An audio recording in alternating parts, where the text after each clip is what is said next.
Pull up a chair, the stories begin. Patrick and Randy are letting you in.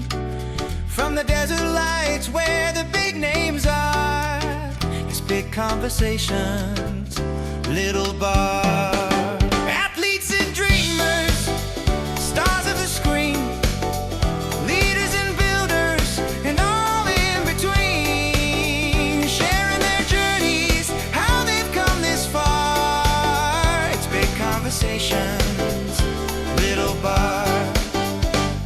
Welcome to Big Conversations, Little Bar, the Coachella Valley's favorite podcast, recorded live at Skip Paige's Little Bar in Palm Desert. Get ready for another fascinating hour of meeting people who make the desert city such a spectacular place to be. Now, nestled in their corner booth perch, well lubricated and raring to chat, here's Patrick Evans and Randy Florence.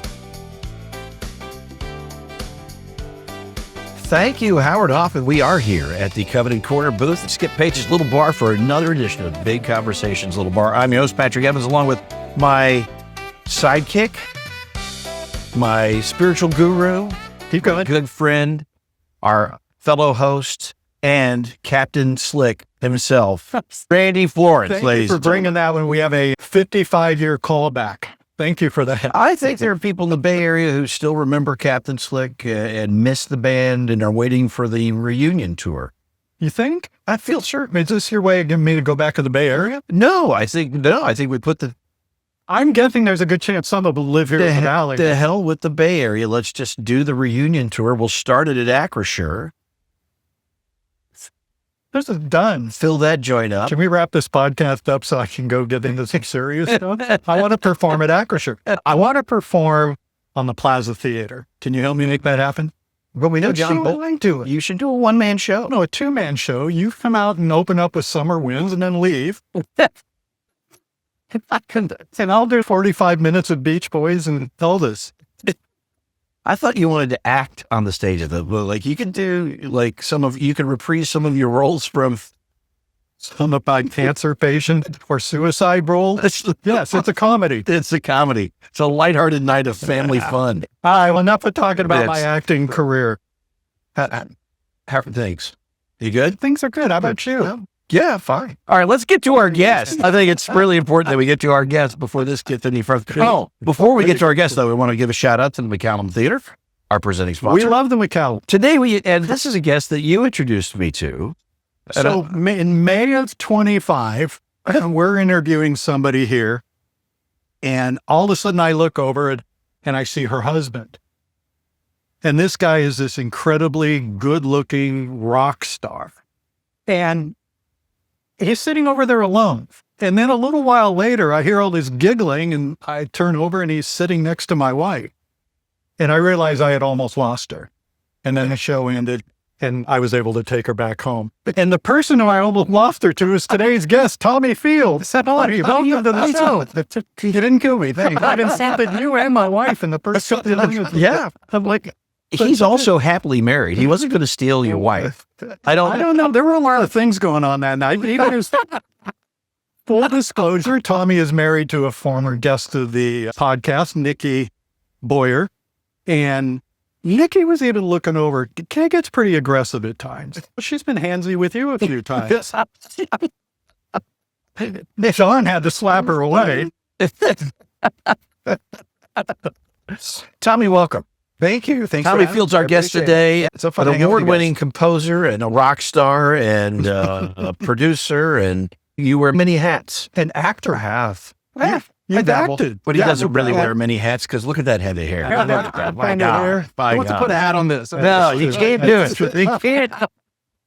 Like putting a veil over the Mona Lisa. We actually could have started the show 10 minutes earlier, but you and I were just both gawking at him the whole time. That's true. John made him button up his shirt. That is true. But I noticed he'd taken a bunch of pictures before he asked us. And he sped them into Chat GPT. And oh my God, that's hilarious. The stuff that has happened to you and to Nikki since we sat down here in May has just been crazy. Really, it's a lot of stuff has exploded for you guys over this last 6 or 7 months. Been a wild ride for sure. Well, Oh my tell gosh. us a little bit. Back then, you were just you were getting into the whole desert thing. Uh-huh. And now you can't even be here because you're in an award show somewhere every night. The award shows have been crazy. I'm like so stoked for Nikki and the show. This is success of the show, Dying for Sex. Dying for Sex on FX. Yeah, it's been incredible to see the success of the show and to see how like the audience has reacted to the show too. It's like Nikki gets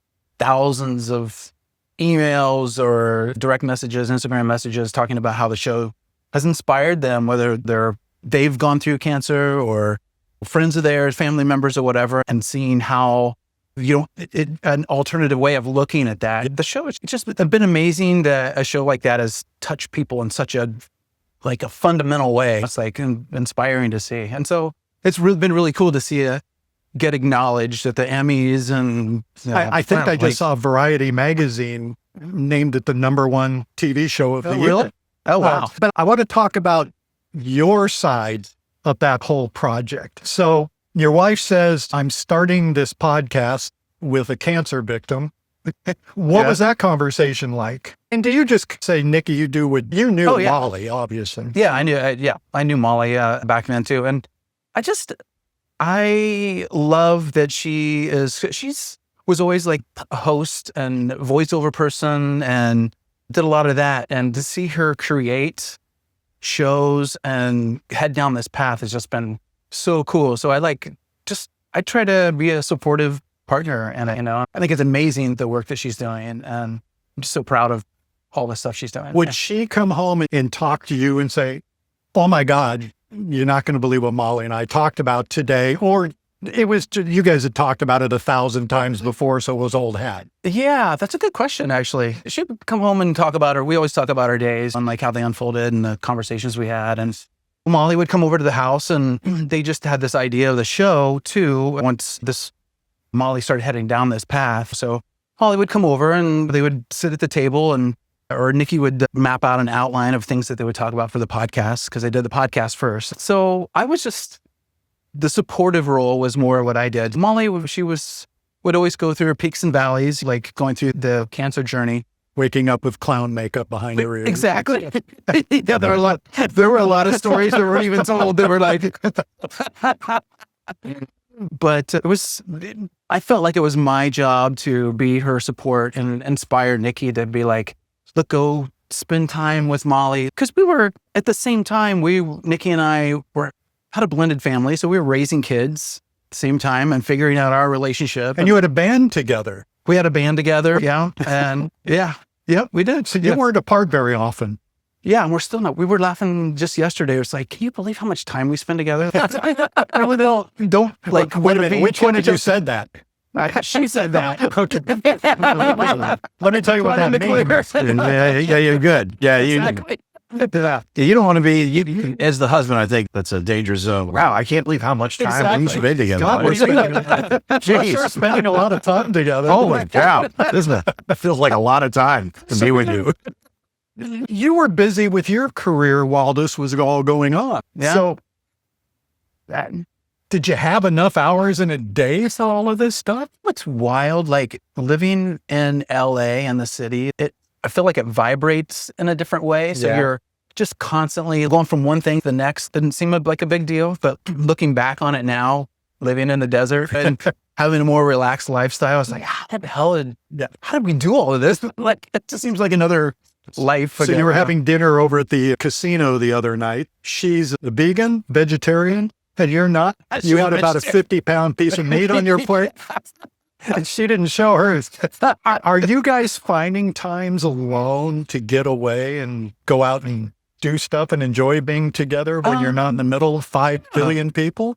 Yeah. Even if we just spend time at home, it's like we watch 90 Day Fiancé and like just ridiculous, mindless programs. It's like, we enjoy that. I don't know. Well, we're really trying to make more of a point to go see movies now. It's like we go to the Regal all the time. They're playing the older movies. But we just saw Hamnet last night. Wow. Together. Yes. What a beautiful movie. Yeah. We saw that, didn't we? I did. I saw portions of it because I got to interview. Oh, you got to the interview two the- stars. Wow. On the red Really? carpet for the film Yeah. festival. Wow. That's his gig. Oh, Yeah. they And then were after that, he amazing. interviews They you. were amazing, and I thought, I don't know if you felt the same way. The way he portrayed, we always think of Shakespeare as an old dude, like this bigger than life figure. And he played.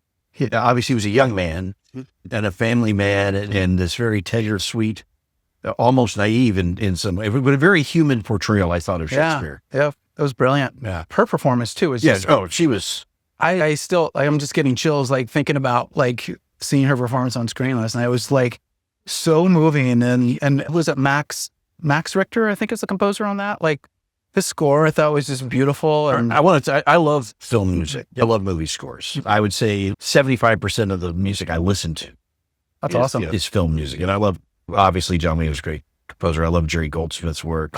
Yeah. Who were some of your inspirations when you started doing movie work and scoring films? Some of my inspiration, I definitely would say Alan Silvestri was like Back to the Future. Back to the is, like, one Future, of my yes. favorites. That's a pretty good one. What, James Horner? Yeah. My God, there's so many. Of course, John Williams. But what I think is brilliant about him is, like, obviously his big themes are amazing, but the way he scores a scene was just, It's like part of the script. yeah, it Yeah. really is. Yeah. Like, it's just incredible. Yeah. I mean, there's so many, right? Danny Elfman, though. Danny Elfman, yes. I would correlate because obviously he came from Oingo Boingo and a weird rock and roll background. And he does these really lush, amazing scores. And it feels a little analogous to you because you're kind of a rock and roll guy at heart. Yeah, thanks. I love that it seems like there's it's an easy transit, not easy. There's nothing but easy, but like Hans Zimmer was in bands when he was younger. And The guy from Trent Stray Reznor. Cats, I remember he went into a lot of that after yeah. the band. Yeah, Mark Mothersbaugh was, what band was he in? I forgot. Devo. Oh, that's right. Yeah. And Another one we've heard of. Yeah, exactly. So how does one get into scoring movies? Did you grow up and would focus on the songs and the music coming out of a movie and think that's what I want to do? No, it's funny where I grew up and the time that I grew up in was a farm country, small town, Indiana. One stoplight town, Indiana. Like those options weren't ever really available or discussed, or I don't think anybody really thought, hey, I can do this or whatever. I didn't think that, but I played in bands when I was a kid, and when I came to LA, I was just more focused on playing in bands and playing in rock bands or whatever. But the first job actually I got after I went to music school when I came out here was working in a movie theater. In the theater, taking tickets, like making popcorn. But I saw every single movie for what the time I probably worked there on and off for 4 years, maybe. Wow. I don't even know. So I don't think I was conscious of it at that point, even that like I was so focused on being a rock star, like whatever, that was my focus. But I always loved it. I always loved movies and I loved film scores. That's when THX Sound came out, that was Jurassic big. Park and shit. And it was just always so moving to me. So like the actual film scoring part didn't come until later. I've really only been scoring movies for probably, God, what was the first movie I did? Probably 12, 15 years ago, maybe, Wow. something like Wow. that. So How long does it take you to score? Most movies these days are running about 90 minutes to 2 hours. How long does it take you to actually score the film? as long as I have, usually. As long as This is our deadline, and we expect a score if you expect a check. Exactly. Yeah. Okay. All right. So I like the more time, like you can really dive in and dig in and create your themes and make it all tie in wonderfly together. And a lot of the TV movie stuff that I do, you have 2 to 5 weeks usually is like the time frame. And the 2-week ones are, can I curse? on Yes. this? Yeah. We can say, Fucking brutal. don't say brutal. yeah, we can't say brutal, Yeah, but yeah. fucking's fine. Don't say- So, what is your process? Do you sit down at the keyboard and hammer out themes and? Yeah, usually. I have a piano in the living room, and then I also have my studio back in a room in the house, and I'll go back and forth between and play with sounds and go back to the piano and noodle around, and something usually comes out. at that point. Are you watching the product at that time? Not at that time. I'll just, if I have time before a movie starts, like I'll just sit and try to be creative. That's where I'm at right now. I'm starting a movie here, I think either tomorrow or the next day. But I read the script, and so they gave me kind of ideas. It's like Danny Elfman was like the person that they said, hey, we want to score kind of like Danny Elfman for this. And I'm like, And you're like, wouldn't that be awesome? I don't know if he's available.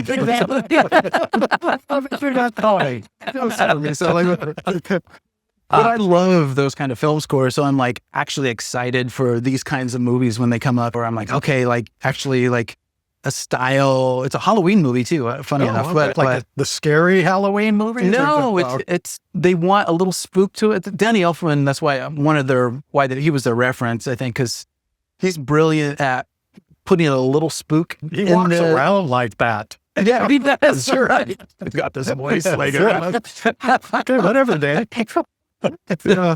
But he also has the fun and the magic element to it too. So I love that. But you do, I love the process of scoring movies, because at some point you have to, if you're doing it with an orchestra, you've got to you're watching the film and you're conducting to the action on the screen, right? Yeah. I've actually don't do that part of it. You just do the, I just do this. And if they didn't go do that, then we'll let somebody else like control that. You have to worry about the orchestra. Exactly. So let's go. You touched on it. Born in Indiana, big family, small family, A younger brother, older sister. So musical family? not really, I wouldn't say. The only real music, we had a big organ in the living room. There's Borland double solo? level. Oh, okay. That was that had the drum beats, like buttons on it. We had one of those in our living room, and my mom would play it every once in a while. She'd have like sheet music, and she'd put up like Walk the Line. I remember the Johnny Cash playing because that I on the always organ. think that on the organ is where they should have gone. I agree. Walk the line. Like you hear Walk the Line, like that should really be on an organ. That'll be the next version of, what did the Johnny Cash do? The Nine Inch Nails song? Oh, I hurt myself. Yeah. I hurt. We'll do that on the organ next time. I think Ring of Fire. And let's get rid of the mariachi on the trumpets and let's banjo. that little that would be good on the organ. So that's cool. So your mom was musical. Yeah, she played around on it. And my grandma, her mom had a piano at their house. So and they lived in the country. So there was literally nothing to do. So I would just sit at their piano and make up my own shit. Did you teach yourself to play piano? Oh, yeah. Yeah. And I'm still not good at it at all.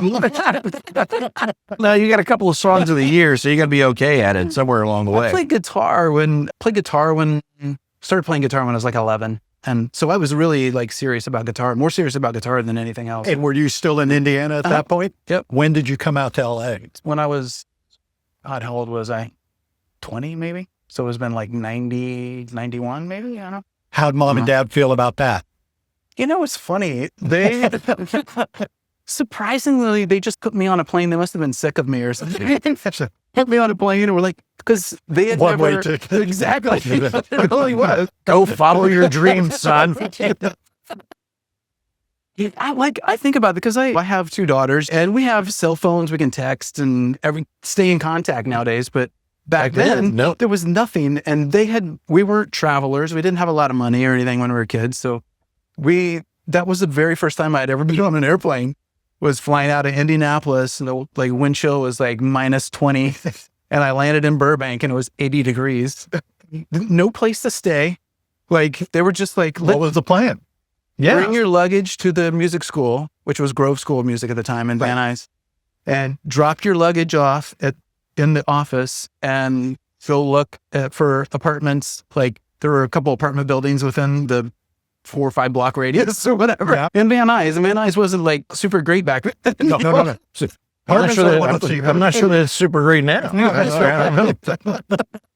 It's not everybody's, hey, we should move to Van Nuys. Apologies to anybody listening, watching in Van Did you Nuys. spend any time alone growing up?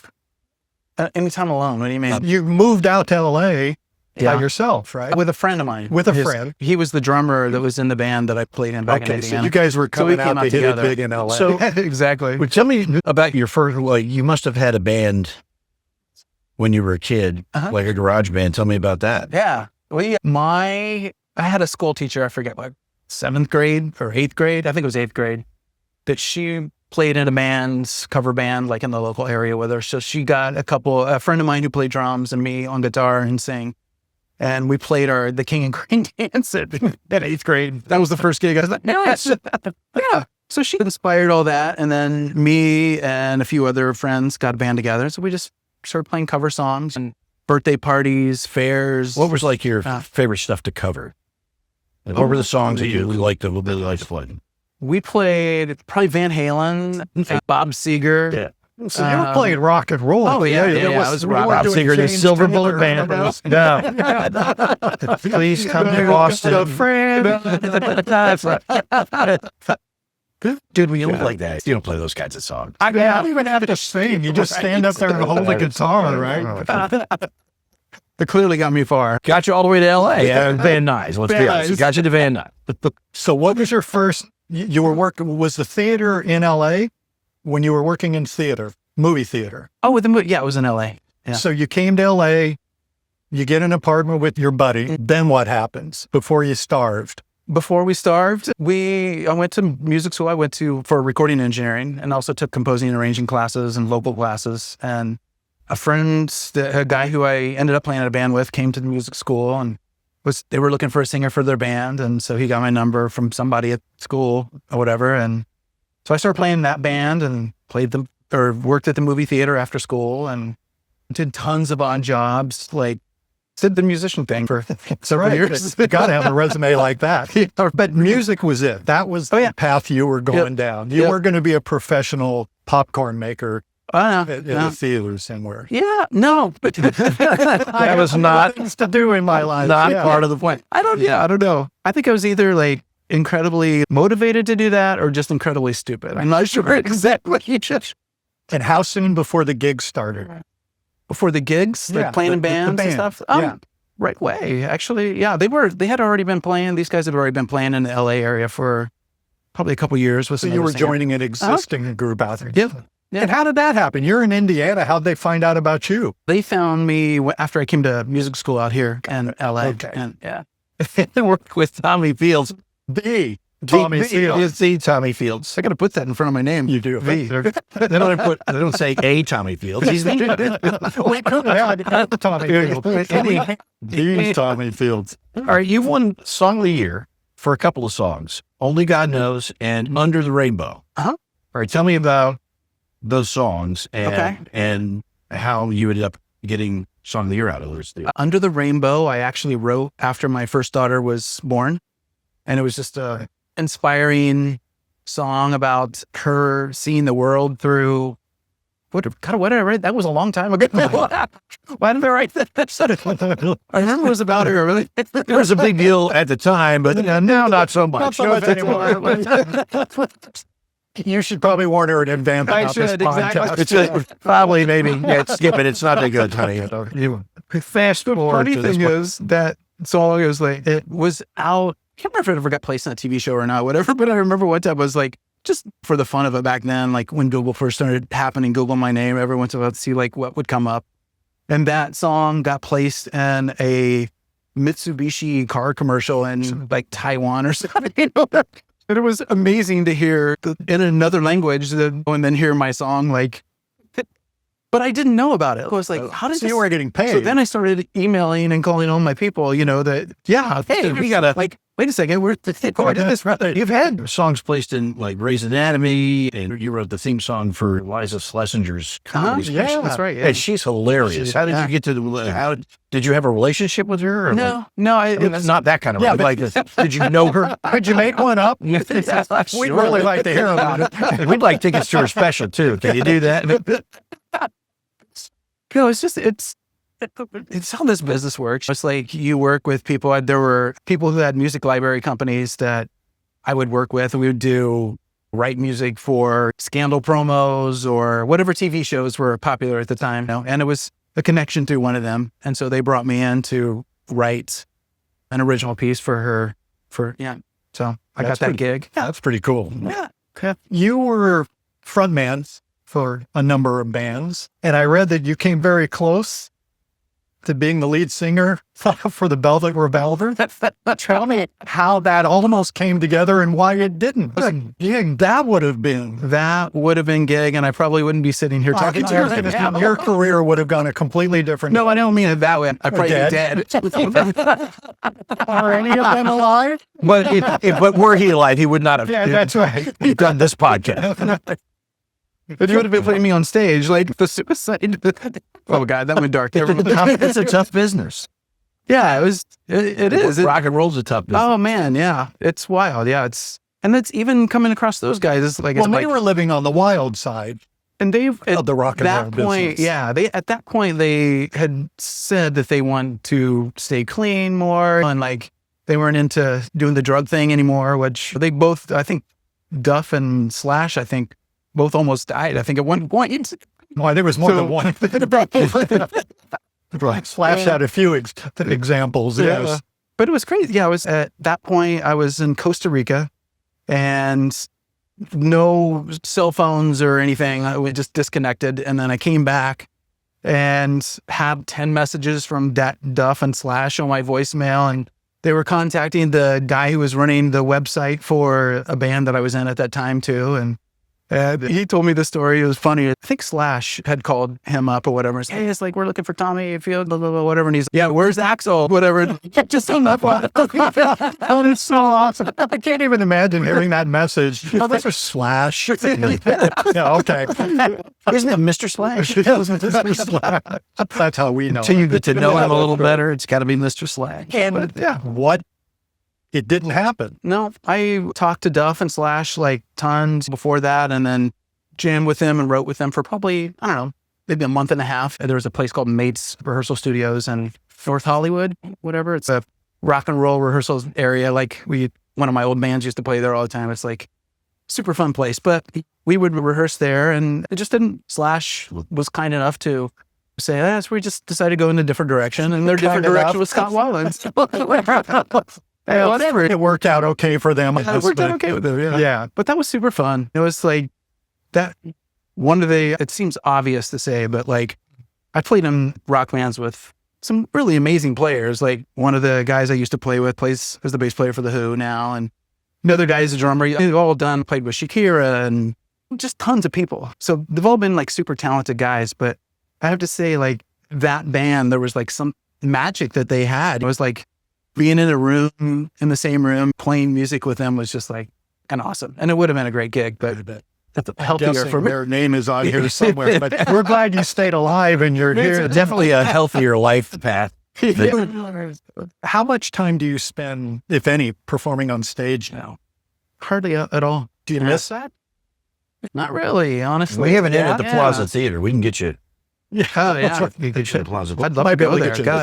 Yeah. I can't get you tickets, but I might be able to get you on a stage. I'd be like, you got to bring a show, pal. No free rides. Look, gas, grabs her ass. Get on stage. So you're not performing. No, I spend most of my time just scoring movies, or I do commercials, just whatever pays money, honestly.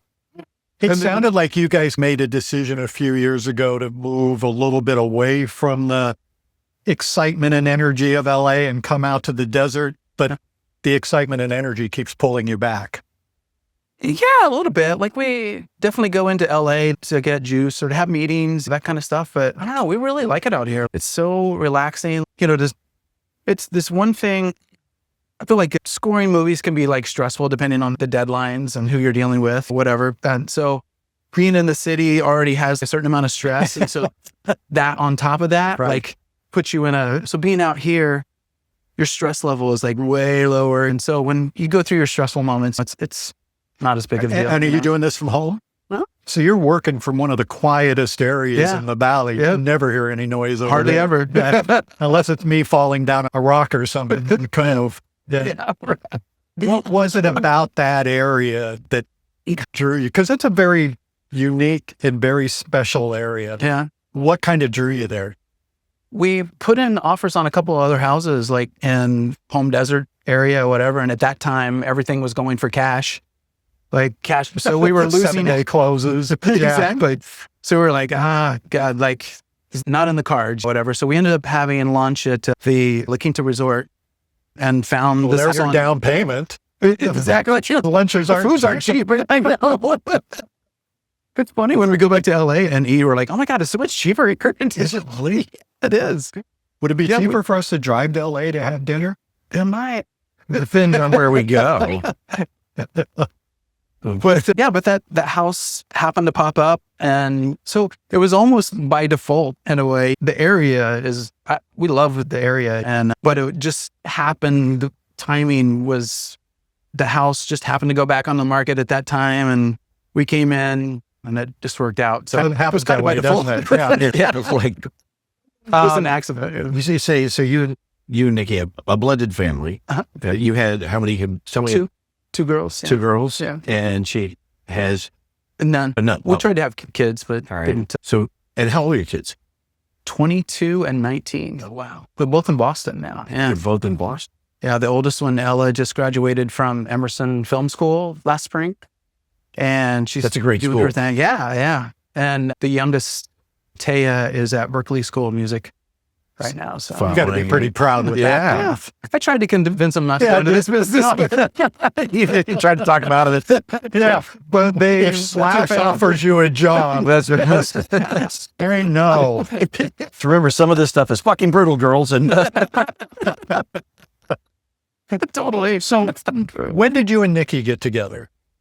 and how did you guys meet? We actually first met, she had been out here 6 months at this point. This was, oh my God, I can't even remember, 25 years ago probably. And she was working with a guy that I played in a band with, guitar player, and they actually created a band together. So we knew each other tangentially for many years or whatever. And then we both separated from our partners at about around the same time, and then connected after that. Started playing music together or whatever, and yeah, Ever since. ever since, yeah.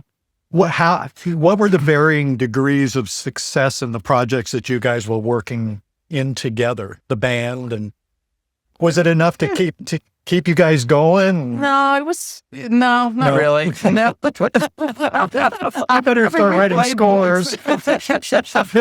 Yeah, there wasn't big money with Captain Slick back in the day either. I'm Yeah. telling you, reunion tour with Captain Slick.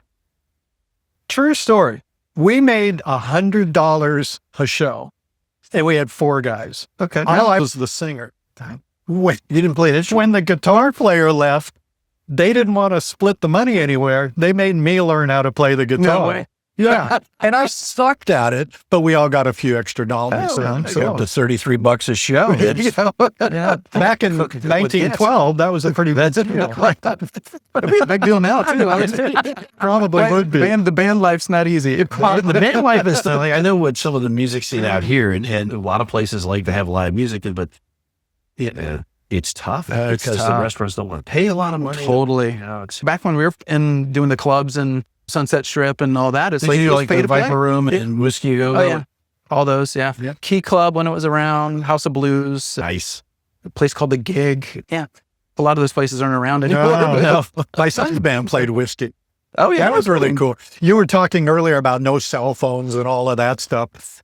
My wife and I got a MySpace account when MySpace was popular. And the only reason we did, it was the only way we could stay in touch with our kids. They'd gone on a national tour. And so they called one day and they said, we're in St. Louis. I said, great, how's it going? Oh, fantastic. The club was great. We had a great time. We're just heading out. I opened up their MySpace. We almost got mugged by a meth head behind the club in St. Louis. Okay. So on their way back home, they're saying, we stayed in a campground in Denver. Great. How was that? Oh, it's fantastic. We loved it. And I read on MySpace, we almost died at a campground in Denver. So if it hadn't been for MySpace, I never knew what my kids were doing. Little story. I still have that account, by the way. Do you really? I really do. It's actually some of the only places I can go back and hear some of my son's old music because they had loaded it up on there. Wow, that's Yeah. cool. Yeah, it was really cool. Yeah, I live vicariously through them. What, does he still play music? It was both of my sons. No, they've moved on. Okay. Yeah. All right. Cool. Yeah, they wanted to make some money too. Yeah, exactly. And neither one of them knew how to score. for movies. So, yeah. You have to go in that direction. If I want to get in touch with either one of my kids, if I need to hear from them right away, I post a picture of them on Instagram that they don't like. They'll see it. Exactly. You need to take that down. That's a good tactic. That's a really good Oh my tactic. God, I didn't think of that. Because there'll go times where, especially my youngest daughter, like won't communicate with me on a timely manner. I'm trying to figure out tactics. Our youngest is Trying to get her 17. attention. That's the way to do it. Our youngest is 17, and I can go a long time. Like I'll text, "Hey, what are you doing?" And nothing, crickets. But then I know she hates this picture. I'll post like, "Oh, but just trying to get your attention, mister." That's awesome. I got 14-year-old granddaughters. They won't even look at me. I can't wait until they're about 19 when they remember I'm still here. So you and Nikki got together in LA. Those are my friends.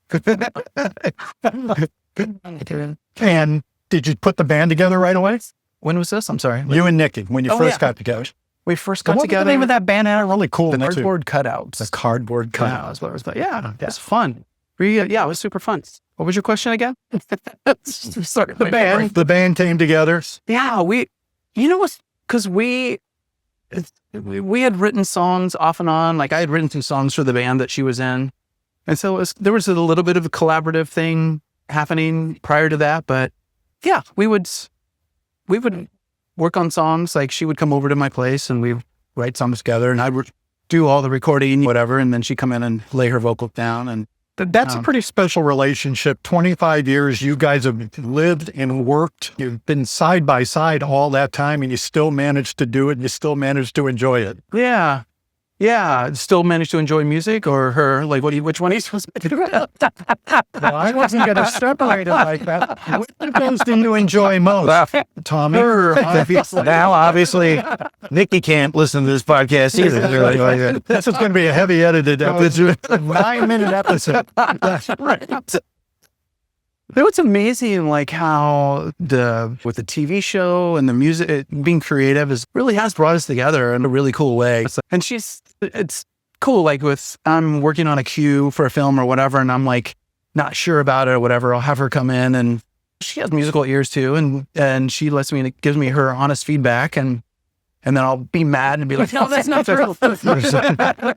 I know she's right. That's terrible. Damn it. This is some of my best work. Is this what you were actually going to provide that? You're not actually going to say that. What you guys have brought to the Valley here has been pretty cool. Just watching you guys moving around through social media and stuff is really enjoyable. Yeah. You seem like you've been here forever. I love it out here. I don't know. It feels like home really now. And the weather that we're having right now. So I went for a run this morning. When I talked to my mom on the phone, she's like, yeah, it's, what was it, 1 or 2 degrees, I think, in Indiana right now. They're still back in Indiana.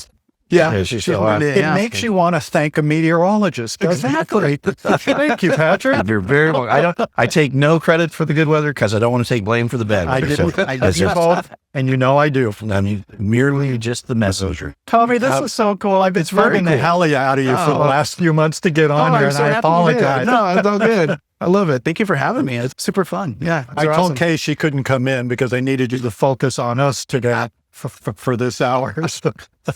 And she'll be in later. I think it would have added something to the podcast if Kay had been sitting there next to him, maybe just stroking his hair or walk over and sat next to her. For like the football movies, they've been partnering with the NFL the past couple of years, so I've been scoring their movies. They're big time travel movies. So this will be one of their big ones. It's a Halloween Carol, which they're taking a Christmas Carol, and making it a Halloween movie instead of a Christmas movie, which I read the script. The script is pretty good and should be a super fun movie to score. We need to connect Tommy with Ron Oliver, who directs. I've actually scored one of his movies. Oh, really? And we don't need to connect. Connect. We did a movie, this was several years ago. It was called Christmas Everlasting. That's what it was. Yeah, he does a lot of Christmas. Yeah. He's their Christmas guy. Yeah, that was one of my favorite ones too. Like we really did more of an ambient, like a lot different for that network. That the score for that was. Do you run into him here in the Valley? No, I haven't. No, Patrick, I reached out to him and get this going. We're just. You just need to bring Patrick in. Are you guys friends? Or? Yes. Yeah. Oh, no kidding. Guys. That's cool. But you're going to be drinking a lot heavier. I just wanted you Great. to know. I see martinis in his Facebook posts all the time. So. Yeah. We were out for cocktails on Friday. Oh, you were? Yeah. Oh, cool. Yeah. He just woke up. Ron might have. Ron had considerably more cocktails on Friday than I did, but it started at 11. In all fairness, and I didn't start until 11:15. So it was. I was working on Friday. I didn't. All right, Tommy Fields, thank you so much. Thank you so much. It's called A Halloween Carol, and so when can we look around Halloween? Yeah, that one will be around Halloween, and then right after that, about halfway into that question, I realized that's a dumb question. Easter, huh? Then how many people are in your quartet? you asked that question. I did. Yes, I did. Good. You asked that on. No, I asked. No, the question I actually asked. There was this. There were these guys, and it was a barbershop quartet. Okay. And they were having a big convention for their 25th anniversary of the organization. I said, "So, how many years have you guys been doing this?" The guy looked at me like, 25. Thanks for having me. I appreciate it. We need to get Tommy and Nikki on together. That would be super fun. We'd love to do that. It really would be fun. Thank you so much for listening to this edition of Big Conversations Little Bar. You can find us wherever you find your podcast. Our thanks to McCallum Theater. Our thanks to Skip Paige and his team here at Little Bar. They have kept the soda water flowing. I'll get you a real drink now. I'm hammered. I'm hammered.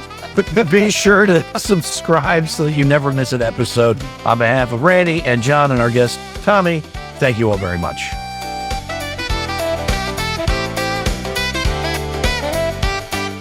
Big Conversations, Little Bar is a production of the Mutual Broadcasting System. This podcast is available in audio and video format. Visit our website at www.bigconversationslittle.bar.com. New episodes are released every Monday.